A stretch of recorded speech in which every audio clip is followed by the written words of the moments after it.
So I think the next wave will be STOs, security tokens. And I think a lot of regulation is going to come in for both exchanges as well as for, I would say, blockchain projects.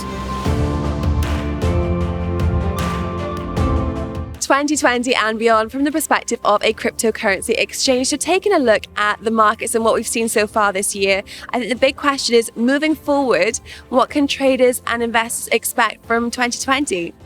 It's a very good question. I think the market has matured. People are no longer buying into tokens just because they expect the price to go up.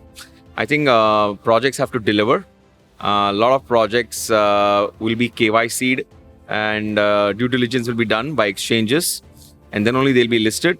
There'll be very few exchanges which will also qualify, and it'll be good for users to then buy into these qualified projects and exchanges which are now going to be regulated in 2020.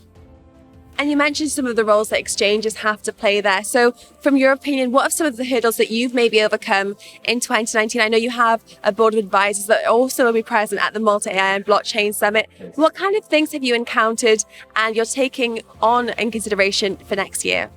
Yes. At Future One Exchange, we have right from the very beginning decided to be completely regulated and compliant. So we are an Estonian licensed exchange. We have some very reputable names on our board of advisors, like Iman Polis, who's the founder of Malta Blockchain Summit.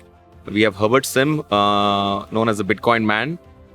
He's also ex-Huobi. So we're very fortunate to have him on our board of advisors. We also have Mr. Salim, who's the founder and CEO of Trescon, World Blockchain Summit.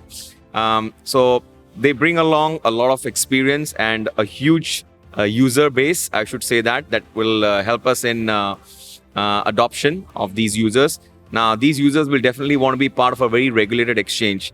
So what we've done is gone one step forward, and we have integrated our exchange with Osprey. Osprey provides compliance solutions for blockchain addresses. So what happens with most exchanges or most regulated exchanges is they will KYC a customer.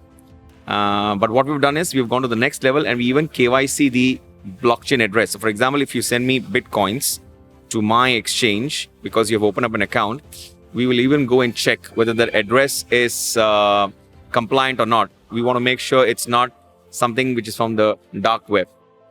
So this will go to that extent. Fantastic. And now just finally, so looking at 2000, at the beginning of each year, everyone observes a new trend, whether it's ICOs, IEOs, or even STOs. Is there anything you're predicting for 2020 to be the next big trend, or even moving on, continuing from 2019? Yes, ICO was, it started off with ICO because IPO is an expensive affair.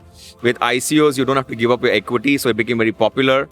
But then, of course, it didn't last for long because projects didn't deliver. Then we moved on to, I would say, IEOs. IEOs are far in between. Not many exchanges are offering IEOs. So I think the next wave will be STOs, security tokens. And I think a lot of regulation is going to come in for both exchanges as well as for, I would say, blockchain projects. Fantastic. Well, thank you so much for joining me today and sharing your insights. Absolutely, very excited. Here at Malta Blockchain Summit, we'll be pitching our exchange as well as we're going to be doing our private sale. So very excited. Looking forward to the next 2 days. Great, thank you. Well, that's all from us here. We'd love to hear how you found this interview segment. What are you looking out for in 2020 as a token of choice? Share your thoughts in the comments below.